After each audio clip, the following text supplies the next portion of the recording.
Hello students, welcome back. देखिए बच्चों, हम लोग पढ़ रहे थे सीएमए फाइनल लॉ का बहुत ही इंपॉर्टेंट चैप्टर जिसका नाम है FEMA foreign exchange management act. बच्चों, इसकी ऑलरेडी हम लोगों ने 4 क्लासेस पढ़ ली हैं। आज ये 5th नंबर की क्लास है। थोड़ा सा बड़ा चैप्टर है और हम लोग इसे डिटेल में पढ़ रहे हैं, हर चीज को एग्जाम्पल के साथ में करते हुए, प्लस प्रीवियस ईयर के क्वेश्चन भी साथ में सॉल्व कर रहे हैं। तो देखिए बच्चों, लास्ट जो हम लोगों ने अभी तक अपनी 4 क्लासेस पढ़ी हैं उसमें मैंने आपको बताया फॉरेन एक्सचेंज मैनेजमेंट एक्ट क्या है, ये 1999 में क्यों आया, इससे पहले फेरा एक्ट जो चलता था वो क्यों आया था, उसको क्यों हटाया गया। उसके अलावा हमने कुछ इंपॉर्टेंट डेफिनेशंस पढ़ी थी एंड प्रोविजंस के लिए हमने सेक्शन 3, सेक्शन 4, सेक्शन 5 ये ऑलरेडी कंप्लीट कर लिया। इन टॉपिक से रिलेटेड प्रीवियस ईयर में जो क्वेश्चंस आए हैं वो भी हमने हाथ की हाथ सॉल्व कर लिए। अब बच्चों, आज की क्लास में हम आगे कंटिन्यू करने वाले हैं अपने सेक्शन 6 को।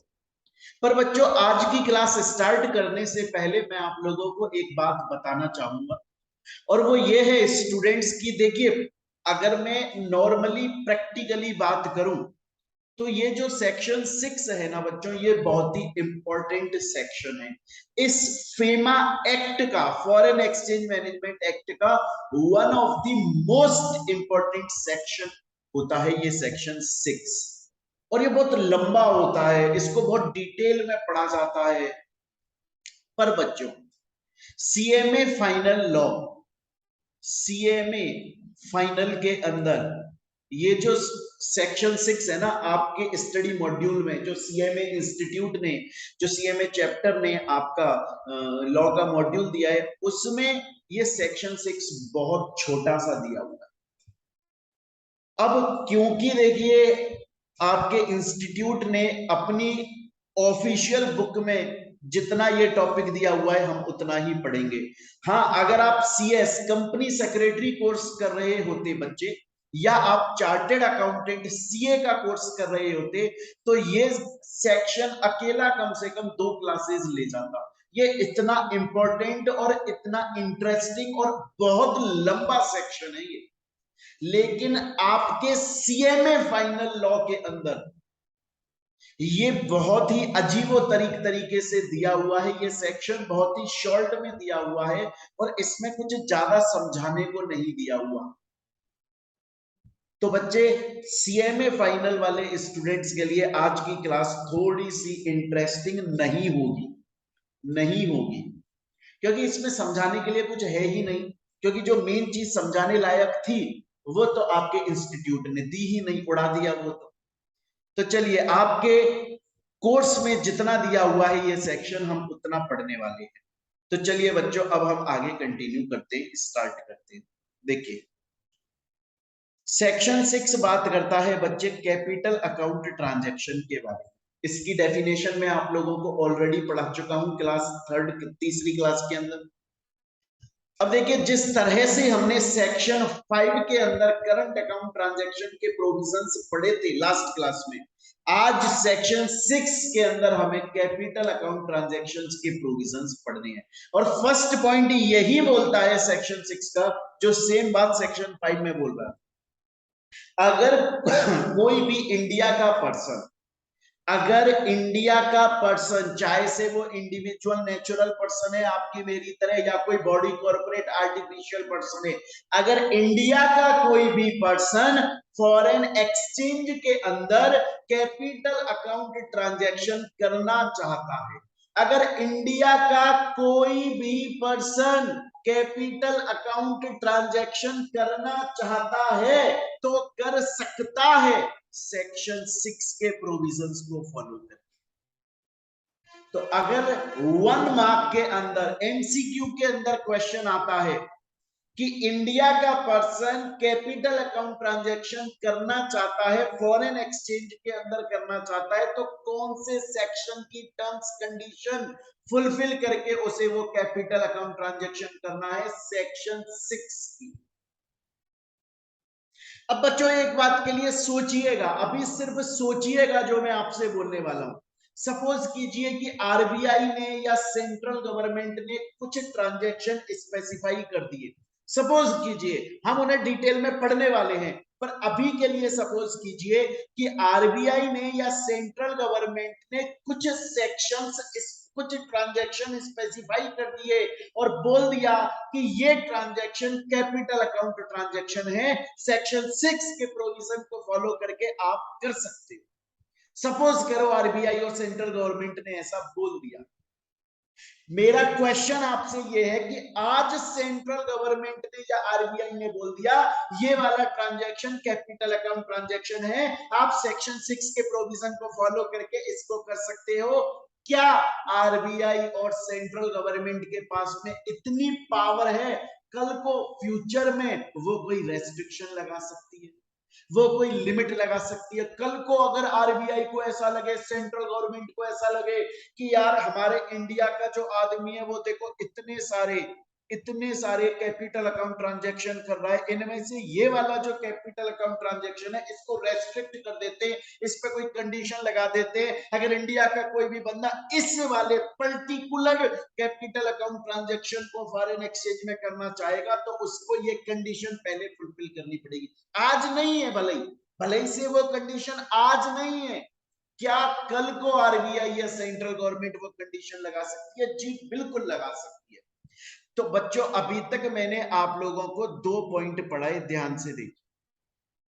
एक तो मैंने आपको बताया कि अगर कोई भी पर्सन फॉरेन एक्सचेंज के अंदर कैपिटल अकाउंट ट्रांजैक्शन करना चाहता है, ऑथोराइज्ड पर्सन के थ्रू कर सकता है, इस सेक्शन 6 की सभी टर्म्स कंडीशन को फॉलो कर।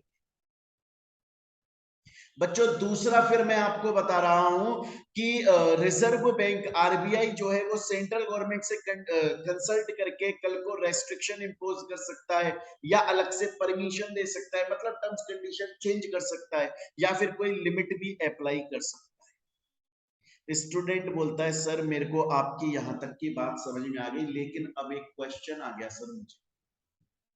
मैंने बोला बताओ बेटे तुमको क्या क्वेश्चन है? बोला सर मुझको ये क्वेश्चन है कि आप बोल रहे हैं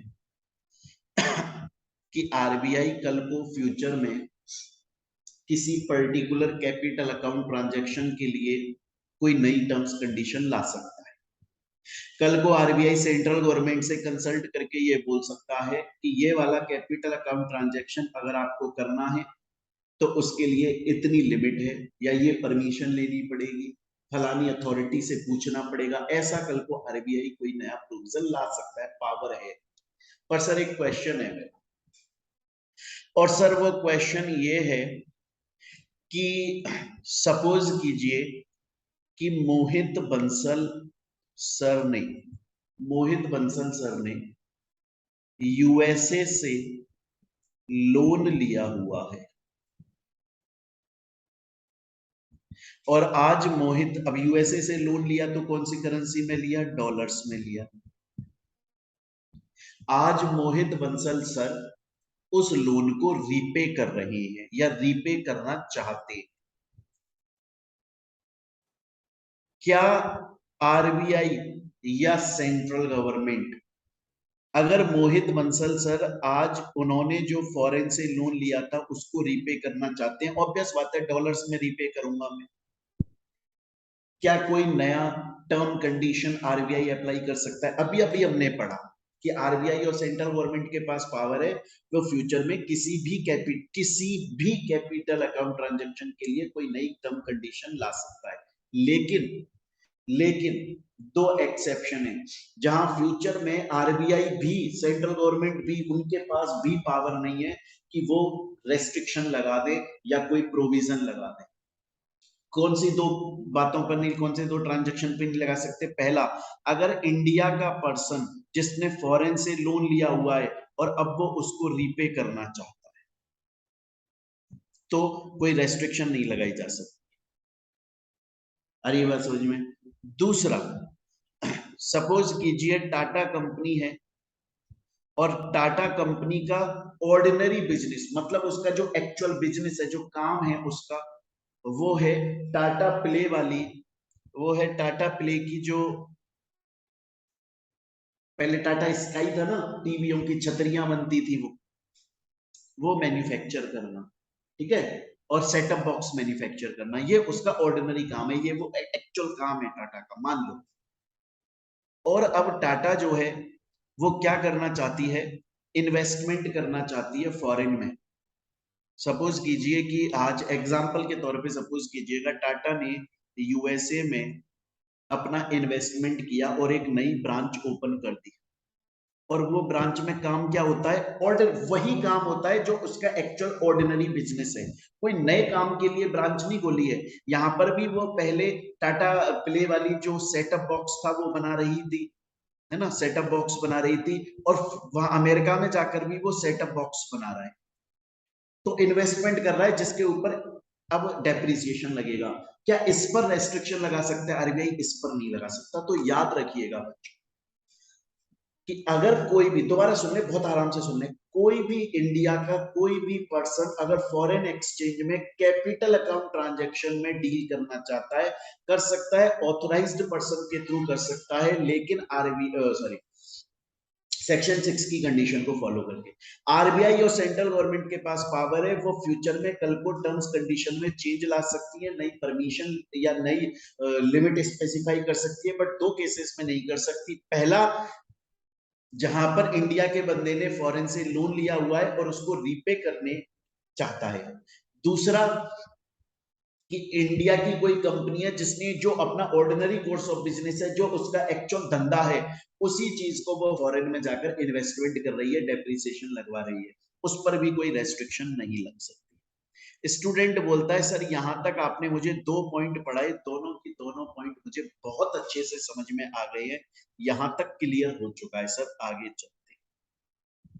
अब बच्चों एक चीज बड़े ध्यान से सुनिएगा, अभी ना आगे मैं आपको पढ़ाऊंगा, और मैं एक चीज और बता देता हूं, अभी भी मैं आपको जितना ये सेक्शन 6 पढ़ा रहा हूं ना बच्चों, उतना सीएमए फाइनल लॉ के मॉड्यूल में नहीं दिया हुआ। सीएमए फाइनल लॉ के मॉड्यूल में सिर्फ 4-5 पॉइंट दिए हुए हैं सेक्शन 6 के लिए, सिर्फ 4-5 पॉइंट देकर खत्म कर दिया है उसको, जबकि सेक्शन 6 बहुत बड़ा है, बहुत बड़ा है, सेक्शन 5 से भी बड़ा है, पर दिया ही नहीं है आपके मॉड्यूल में। लेकिन फिर भी मैं उसको थोड़ा सा और डिटेल में समझा रहा हूं, बाई चांस अगर एग्जाम में आ गया इससे क्वेश्चन तो आप कम से कम कर पाओगे। आपके सिलेबस में नहीं दिया हुआ है, फिर भी मैं एक्स्ट्रा में करवा कर चल रहा हूं, ये सोचकर कि कल को एग्जाम में आया तो कम से कम आप अटेम्प्ट कर पाओगे। तो मेरी बात ध्यान से सुनो, ये जो सेक्शन 6 के अंदर कैपिटल अकाउंट ट्रांजेक्शन है ना बच्चों, इनको 3 कैटेगरीज में डिवाइड किया है।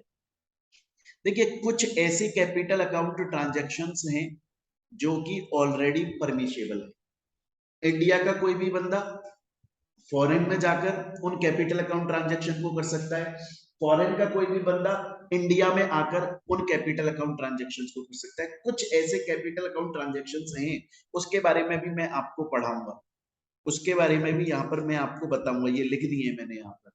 आपके सिलेबस का पार्ट नहीं है, मैं बार बार इस बात को बोल रहा हूँ। अगर कोई बच्चा ये सोचे कि सर हमारे मॉड्यूल में तो नहीं दिया हुआ, आप क्यों पढ़ा रहे हो एक्स्ट्रा, एग्जाम के पॉइंट ऑफ व्यू से पढ़ा रहा हूँ बच्चों, बाई चांस आ गया तो कम से कम आपके मार्क्स नहीं कटेंगे। तो दोबारा से सुन लीजिए, ये जो हमारा सेक्शन 6 है, इसके अंदर जो कैपिटल अकाउंट ट्रांजेक्शन है वो अलग अलग कैटेगरीज में बताए गए हैं। कुछ ऐसे कैपिटल अकाउंट ट्रांजेक्शन है जो ऑलरेडी परमिशेबल है बच्चों, कुछ ऐसे ट्रांजेक्शन है जिनके ऊपर रेस्ट्रिक्शंस जो है वो इम्पोज करी ही नहीं जा सकती, इम्पोज हो ही नहीं सकती रेस्ट्रिक्शन। और कुछ ऐसे ट्रांजेक्शन हैं जो टोटली प्रोहिबिटेड। तो कुछ ऐसे ट्रांजेक्शन है जो ऑलरेडी परमिशेबल है, फ्यूचर में उन पर रेस्ट्रिक्शन हो सकता है, लग सकती हो, अभी तो नहीं लग रही है। कुछ ऐसे ट्रांजेक्शन है जिन पर रेस्ट्रिक्शन लग ही नहीं सकती, और कुछ ऐसे ट्रांजेक्शन है जो टोटली प्रोहिबिटेड है, वो आप कर ही नहीं सकते। क्लियर है ये चीज यहां तक? अब अब आपको एक चीज समझ में आनी चाहिए, यार कैपिटल अकाउंट ट्रांजैक्शंस होते तो बहुत सारे, मतलब बहुत सारे ट्रांजैक्शंस कैपिटल अकाउंट में इंक्लूड होते हैं। हाँ, उनमें से कुछ ट्रांजैक्शन ऐसा हो सकता है जो परमिशेबल हो, हाँ कुछ ऐसा हो सकता है जो प्रोहिबिटेड हो, हाँ कुछ ऐसा हो सकता है जिनके ऊपर रेस्ट्रिक्शन नहीं लग सकते, लेकिन कैपिटल अकाउंट ट्रांजैक्शन होते तो बहुत सारे हैं। तो वो कौन कौन से होते हैं पहले हम ये देख लें। अभी हम ये पढ़ रहे हैं कि वो, मतलब आरबीआई के अंडर में कौन कौन से कैपिटल अकाउंट ट्रांजैक्शन आते हैं। वो कौन कौन से कैपिटल अकाउंट ट्रांजैक्शन है जिनको आरबीआई चाहे तो कंट्रोल कर सकता है, प्रोहिबिट कर सकता है, रेस्ट्रिक्ट कर सकता है, रेगुलेट कर सकता है। ऐसे कौन कौन से कैपिटल अकाउंट ट्रांजैक्शन है जो आरबीआई के कंट्रोल में आते हैं। हम अभी ये नहीं पढ़ रहे कि उनमें से परमिशेबल कौन से हैं, उनमें से रेस्ट्रिक्टेड कौन से हैं, उनमें से प्रोहिबिटेड, वो मैं आगे पढ़ाऊंगा। अभी आप सिर्फ इतना सा समझ लो कि ये इतने सारे जो कैपिटल अकाउंट ट्रांजैक्शंस दिए हुए हैं, ये वो कैपिटल अकाउंट ट्रांजैक्शन है जो आरबीआई के कंट्रोल में आते हैं। आरबीआई इनको मैनेज कर सकता है, आरबीआई इनके ऊपर अपनी कंडीशन इंपोज कर सकता है। अगर एग्जाम में ये क्वेश्चन आ जाए आपके पास में कि कौन कौन से कैपिटल अकाउंट ट्रांजैक्शंस होते हैं जो कि आरबीआई के कंट्रोल में आते हैं, जिनके ऊपर आरबीआई अपनी टर्म्स कंडीशंस इंपोज कर सकता है, चाहे तो उनको रेस्ट्रिक्ट कर सकता है, लिमिट लगा सकता है, तो ये 10 यहां पर जो मैंने ट्रांजैक्शंस लिखे हुए हैं स्क्रीन पर जो आपको दिखाई दे रहे हैं बच्चों इस वक्त, वो 10 ऐसे कैपिटल अकाउंट ट्रांजैक्शंस हैं जो आरबीआई के कंट्रोल में। तो अभी तक मैंने आपको क्या पढ़ा? अभी तक सेक्शन 6 में बच्चों मैंने आपको इतनी सी बात बताई है कि अगर कोई भी इंडिया का पर्सन, चाहे से नेचुरल पर्सन, चाहे से कोई body corporate company, artificial person, अगर कैपिटल अकाउंट ट्रांजैक्शन में डील करना चाहती है, सेक्शन 6 के अंदर डील करना चाहती है, तो ऑथोराइज्ड पर्सन के थ्रू कर सकती है, लेकिन उसे इस सेक्शन की कंडीशंस को फुलफिल करना पड़ेगा। क्लियर है ये चीज?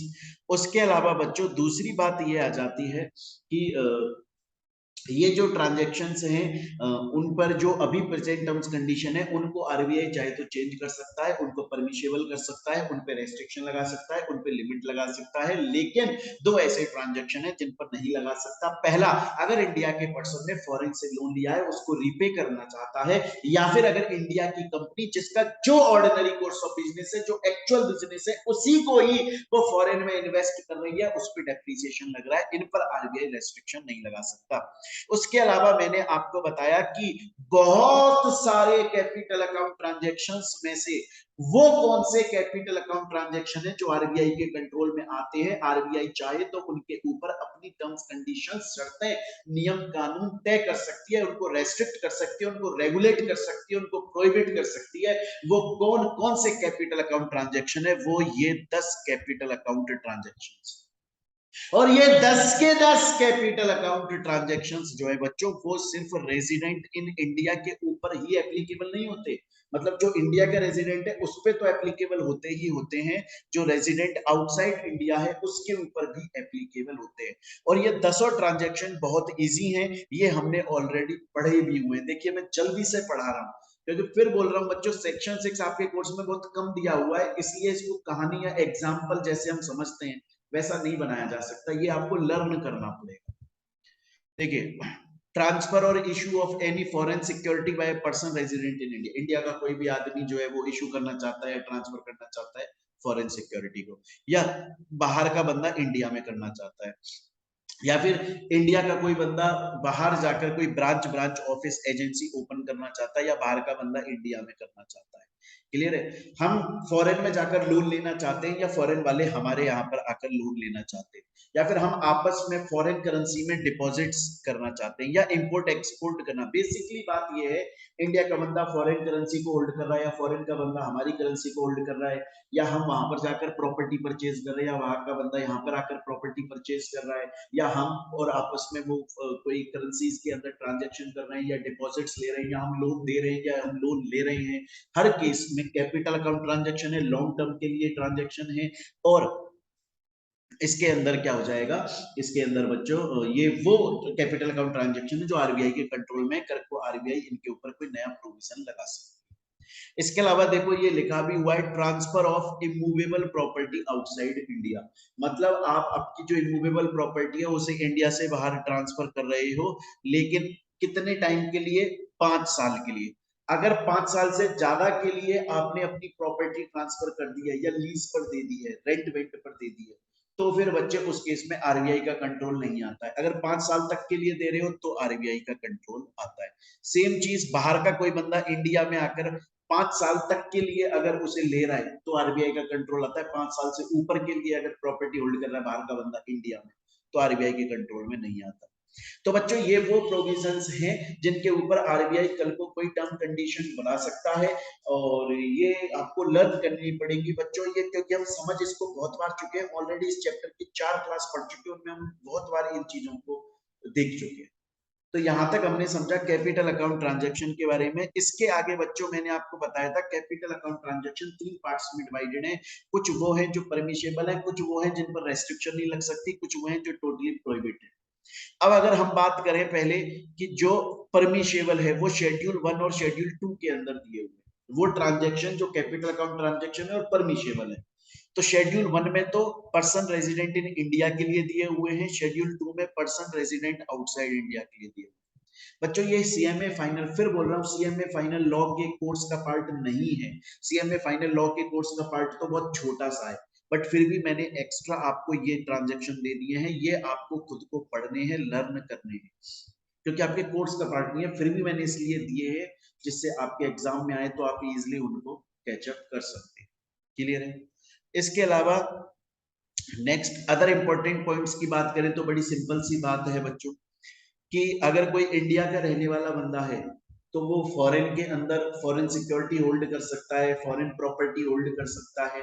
कब? अगर उसने वो प्रॉपर्टी या सिक्योरिटी तब होल्ड करी थी जब वो ऑलरेडी फॉरेन में था। एग्जाम्पल के तौर पे मैंने आपको, याद करिए एक बात, एक एग्जाम्पल समझाया था मैंने कि अनिल कपूर, बच्चों ये जो अनिल कपूर है, अनिल कपूर यूएसए में काम करते थे, यूएसए में जॉब करते थे बच्चों। अनिल कपूर यूएसए में जॉब करते थे। तो अनिल कपूर ने वहां पे बहुत सारा पैसा कमाया और उसके बाद अनिल कपूर इंडिया में आए, लेकिन वो पैसा उन्होंने इंडिया की करेंसी में कन्वर्ट नहीं किया, बल्कि उन्होंने एक RFC resident foreign currency account open करके वही जमा करा दिया। तो इस पैसे से, क्योंकि ये पैसा अभी भी फॉरेन करेंसी में यूएसए के डॉलर्स में, उन्होंने इंडिया में इसको, वो खुद इंडिया में आ गए लेकिन ये पैसा कन्वर्ट नहीं किया, तो इस पैसे से वो फॉरेन में कुछ भी चीज होल्ड कर सकते हैं, कुछ भी चीज परचेज कर सकते हैं, है ना। इस ये जो स्टेटमेंट है इसका क्लैरिफिकेशन यहाँ पे लिखवाया है, देखो ये लिखा हुआ है, जब वो इंडिया से बाहर थे उस वक्त उन्होंने जो फॉरेन करेंसी अकाउंट ओपन किया था वहां से कुछ खरीद रहे, या फिर जब वो इंडिया में बाहर थे तब उनको कोई चीज इनहेरिटेंस में या गिफ्ट मिली थी। जैसे आज सपोज करिए संजय दत्त जो है वो यूएसए में रहते थे और उस वक्त उनको उनके पिताजी के नाम की कोई प्रॉपर्टी मिल गई थी, फॉरेन की प्रॉपर्टी थी, वो रहते भी फॉरेन में, कोई प्रॉब्लम नहीं है। या फिर मानकर चलिए कि उनको इनहेरिटेंस में कोई प्रॉपर्टी मिली थी फॉरेन में, अब उस पर इनकम हो रही है, तो उस पर कोई प्रॉब्लम नहीं है। क्लियर है ये चीज? ये सेम चीज यहाँ पर बताई हुई है। ये अभी तक हमने रेजिडेंट इन इंडिया के लिए पढ़ा, सेम चीज रेजिडेंट आउटसाइड इंडिया के लिए भी अप्लाई होती है। तो इतना कुछ आपके सिलेबस में दिया हुआ नहीं है, ये मैंने बहुत डिटेल में पढ़ा दिया है। मैं एक बार रिवाइज कर देता हूँ, सेक्शन 6 को बहुत ध्यान से सुनिएगा। सेक्शन 6 में मैंने आपको बताया ये जो कैपिटल अकाउंट ट्रांजैक्शन होता है बच्चों, ये कैपिटल अकाउंट ट्रांजैक्शन सेक्शन 6 की टर्म्स कंडीशंस को फुलफिल करके इंडिया का कोई भी पर्सन उसमें डील कर सकता है ऑथराइज्ड पर्सन के थ्रू। आरबीआई या सेंट्रल गवर्नमेंट कल को नई कंडीशन लगा सकती है, बट 2 केसेस में नहीं लगा सकती है। पहला, इंडिया की कोई कंपनी है जो अपने ऑर्डिनरी कोर्स ऑफ बिजनेस का बाहर इन्वेस्टमेंट कर रही है, उस पर डेप्रिसिएशन लग रहा है, या फिर इंडिया के किसी बंदे ने फॉरेन से लोन लिया था और उसका रीपेमेंट कर रही है। इसके अलावा नेक्स्ट बात ये आ जाती है बच्चों कि बहुत सारे ऐसे ट्रांजैक्शंस होते हैं जो आरबीआई के कंट्रोल में होते हैं, आरबीआई के ऊपर नई रूल्स रेगुलेशंस लगा सकती है। क्लियर है? और ये रेजिडेंट इन इंडिया और रेजिडेंट आउटसाइड इंडिया दोनों के ऊपर एप्लीकेबल होते हैं। ये यहाँ पर मैंने आपको बताई थी। इसके अलावा मैंने आपको बताया कैपिटल अकाउंट ट्रांजैक्शन में 3 टाइप की कैटेगरीज में ट्रांजैक्शंस होते हैं। एक तो होते हैं वो ट्रांजैक्शन जो ऑलरेडी परमिशेबल है, एक होते हैं वो ट्रांजैक्शन जिन पे रेस्ट्रिक्शन नहीं लग सकती, एक होते हैं वो ट्रांजैक्शंस जो कि टोटली प्रोहिबिटेड होते हैं। वो ट्रांजैक्शन जो कि कंप्लीटली परमिशेबल होते हैं वो शेड्यूल 1 एंड शेड्यूल 2 के अंदर आते हैं। शेड्यूल 1 में रेजिडेंट इन इंडिया के लिए आते हैं, शेड्यूल 2 में रेजिडेंट आउटसाइड इंडिया के लिए आते हैं। इसके अलावा नेक्स्ट बात मैंने अदर इंपॉर्टेंट पॉइंट्स में एक पॉइंट बताया आपको कि इंडिया का कोई भी पर्सन फॉरेन की सिक्योरिटी विक्योरिटी करेंसी होल्ड कर सकता है अगर उसने तब होल्ड करी थी जब वो फॉरेन में रहता था, या फॉरेन करेंसी अकाउंट से उसने परचेज किया, या फिर जब वो फॉरेन में रहता था उसे गिफ्ट मिल गई थी, या इनहेरिटेंस में मिल गई थी, या उस पर कोई इनकम कमा रहा है। यहां तक की बात आपको समझ में आ गई होगी। अब चलते हैं हम हमारे नेक्स्ट पॉइंट पे, जो कि है सेक्शन 7। इसके अंदर भी बहुत ज्यादा क्लेरिफिकेशन नहीं दिया हुआ है आपके मॉड्यूल के अंदर, बहुत ही सिंपल सा दिया हुआ है। हालांकि अगर आप चाहो, ये मैं कोई सजेशन नहीं दे रहा हूं, बट हाँ, एग्जाम पॉइंट ऑफ व्यू से ये इंपॉर्टेंट नहीं है एग्जाम। जबकि एक्चुअली मैं बताऊं, फेमा चैप्टर के अंदर इंपोर्ट एंड एक्सपोर्ट का प्रोविजन सब पढ़ते हैं। इंपोर्ट सेक्शन 5 में आता है, एक्सपोर्ट सेक्शन 7 में आता है। लेकिन सीएमए फाइनल लॉ के मॉड्यूल में सीएमए इंस्टीट्यूट ने इनके बारे में ज्यादा कुछ दिया नहीं है। सीएस और सीए कोर्स के अंदर बहुत दिया है, सीएमए में नहीं दिया है। इसलिए वही बात, कितना सा बोला हुआ है, बड़े ध्यान से सुनिएगा। ये बोल रहे हैं कि अगर कोई भी पर्सन, मैं यहां लिख भी देता हूं, कि अगर कोई भी पर्सन या इंडिया से फॉरेन में एक्सपोर्ट कर रहा है, तो एक्सपोर्ट करने से पहले उसे आरबीआई को बताना पड़ेगा वो क्या मटेरियल एक्सपोर्ट कर रहा है और कितनी वैल्यू का कर रहा है, जिससे उसके ऊपर टैक्स लग जाए। अब क्वेश्चन ये आता है कि क्या हर पर्सन को जब वो एक्सपोर्ट कर रहा होता है उस प्रोडक्ट की एक्चुअल वैल्यू पता होती है? अगर पता है तो वो वैल्यू वो आरबीआई को बता देगा, अगर नहीं पता है तो जितने पर वो सेल आउट कर रहा है वो वैल्यू आरबीआई को बता देगा, चाहे से वो एक्चुअल वैल्यू से कम है।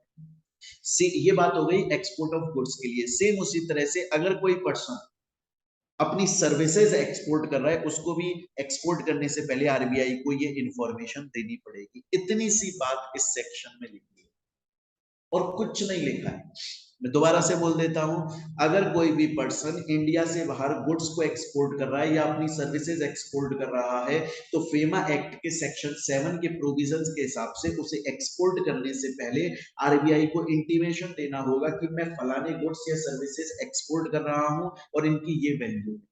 अगर वैल्यू उस वक्त असर्टेनेबल है, डिटरमाइन हो सकती है, बतानी पड़ेगी। अगर नहीं डिटरमाइन हो रही है तो वो ये बता देगा वो कितनी प्राइस पर बेच। तो बच्चे ये हैं आपके सेक्शन 6 और 7। मैं आपको एक चीज और बता दूं बच्चों, फेमा चैप्टर वैसे तो बहुत इंपॉर्टेंट चैप्टर होता है, मोस्ट इंपॉर्टेंट चैप्टर होता है, सीएमए फाइनल के स्टूडेंट्स के लिए भी इंपॉर्टेंट चैप्टर है। पर आप अगर देखोगे स्कैनर में, हम स्कैनर भी साथ में सॉल्व करते हैं। आज स्कैनर के क्वेश्चंस आए ही नहीं है इस टॉपिक से रिलेटेड, तो सॉल्व कहां से करेंगे बच्चे? हमने जो सेक्शन 2 पढ़ा, सेक्शन 3 पढ़ा, सेक्शन 4 पढ़ा, सेक्शन 5 पढ़ा, ये और इसके अलावा फर्स्ट पहली क्लास जो हमने पढ़ी थी फेमा से रिलेटेड, ये अब तक की जो हमने ऑलरेडी क्लास पढ़ ली है, उसमें से आपके एग्जाम में ज्यादातर क्वेश्चन आते हैं फेमा से रिलेटेड। अब हम जो आगे क्लासेस पढ़ने वाले हैं फेमा से रिलेटेड, उनसे ज्यादा क्वेश्चंस एग्जाम में नहीं आते हैं बच्चों, सीएमए फाइनल लॉ के अंदर नहीं है। तो आज की क्लास में हमने एक तो सेक्शन 6 पढ़ा, एक सेक्शन 7 पढ़ा।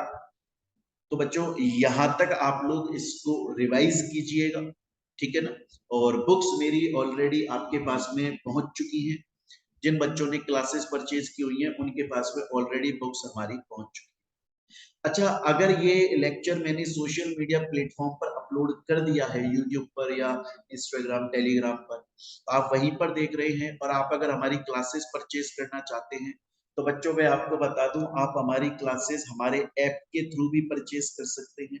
गूगल प्ले स्टोर पे जाके टाइप कीजिए मोहित बंसल क्लासेस, ये लोगो आपको देखने को मिलेगा, डाउनलोड कर लीजिए, वहां से डायरेक्टली क्लास परचेज कर सकते हैं। या आप चाहें तो गूगल ड्राइव के थ्रू भी हमारी क्लासेस आप परचेज कर सकते हैं इस नंबर पे।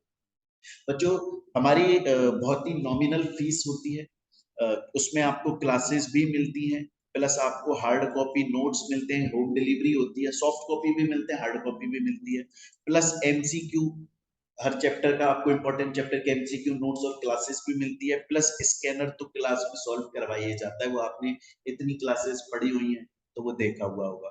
इस नंबर पे आप चाहें तो कॉल कर सकते हैं, व्हाट्सएप कर सकते हैं, टेलीग्राम पे मैसेज कर सकते हैं, ऐप के ऊपर भी चैट का ऑप्शन है, वहां पर जाकर भी आप हमसे बात करके क्लासेस परचेज कर सकते हैं। तो चलिए बच्चों मिलते हैं अब हम हमारी नेक्स्ट क्लास के अंदर। थैंक यू बच्चों।